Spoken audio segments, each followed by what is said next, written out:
અમદાવાદ ગ્રામ્ય પોલીસે સામાન્ય બાબતે માહોલ બગાડનારા આરોપીઓને ડ્રોનની મદદથી ઝડપી પાડ્યા.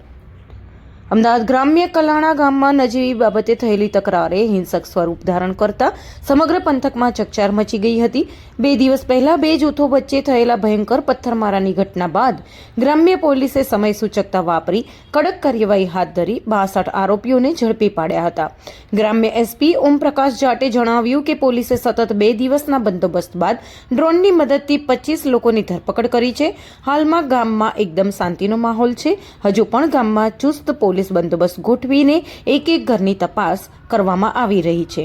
વધુમાં લોકોને અપીલ પણ કરવામાં આવી છે કે કોઈ પણ પ્રકારની અફવા ફેલાવનારાની ઉપર કાયદેસરની કાર્યવાહી હાથ ધરવામાં આવશે. 29 ડિસેમ્બરના કલાણા ગામનો એક બનાવ બન્યો હતો. એ બનાવમાં જે રીતે આપ વિડીયોમાં જોશો કે બે ઠાકુરના છોકરાઓ એક બાઇક લઈને જાય છે અને એક મુસ્લિમ વ્યક્તિ બાઇક લઈને આવે છે.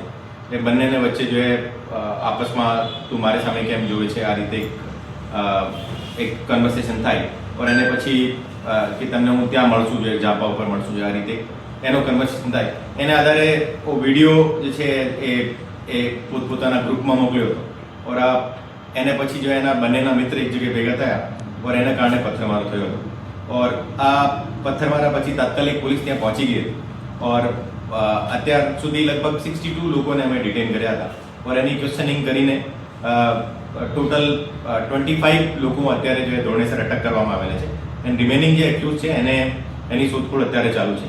ગામમાં છેલ્લા 4 દિવસથી કન્ટિન્યુઅસ કોમ્બિંગ ચાલુ છે અને એ જે આરોપી હતા એ આરોપી નજીકના ખેતરમાં જે ભાગી ગયા હતા એને છુપાઈ ગયા હતા. તો અમે ડ્રોનનો યુઝ કરીને એને 2-3 ડ્રોનનો યુઝ કરીને વ્યવસ્થિત કોમ્બિંગ કરીને એને શોધી કાઢ્યા હતા. और અત્યારે ગામમાં એકદમ પીસફુલ વાતાવરણ છે. એને કોઈ પણ પ્રકારની કોઈ ઇસ્યુ છે નહીં. એને અમારી પોલીસ ત્યાં કન્ટિન્યુઅસ ત્યાં હાજર છે और હું પણ આજ પણ વિઝિટ કરીને આવ્યો છું. ટોટલ આજના દિવસે પણ જો ટોટલ 100 લોકોની એક ટીમ જે ત્યાં ઘર ઘર જઈને જે કોમ્બિંગ કરીને આવી હતી. और જે પણ આરોપી અત્યારે પકડવાના બાકી છે એને બહુ વહેલા અમે પકડી લઈશું और ગામમાં આ રીતે ફરીથી બનાવ ન બને આ પ્રકારની પણ તજવીજ અત્યારે ચાલુ છે.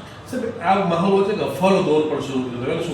હું સૌથી પહેલા તો આપને મારફત કહેવા માંગુ છું કે કોઈ પણ ઇન્ફોર્મેશન ચાહે આ પત્રકાર હોય યા આમ જનતા હોય કોઈ પણ ઇન્ફોર્મેશન વેરીફાઈ કર્યા વગર આ સોશિયલ મીડિયા ઉપર યા યુટ્યુબ ઉપર ચડાવતા વખતે પહેલી વિચારવું જોઈએ કે આ અફવાને કારણે જો આખા જિલ્લા અને આખા રાજ્યનો માહોલ ખરાબ થાય. અને ખરેખર જે તમે આ રીતે જોયું તો કે 2-3 છોકરાઓનો એક ઝઘડો હતો અને આ છોકરાઓનો ઝઘડો જે એની ફેમિલીને કારણે જે બે જૂથમાં પથ્થરમારામાં બદલ્યો હતો. એમાં કોઈ બીજો કોઈ એંગલ નથી. અને આજે જે પણ અફવાઓ ફેલાવતો હોય એને અત્યારે પણ નોટિસ પાઠવવામાં આવેલા છે. એને તમામને વિરુદ્ધ પણ કાર્યવાહી કરવામાં આવશે. જે પકડાય છે આરોપી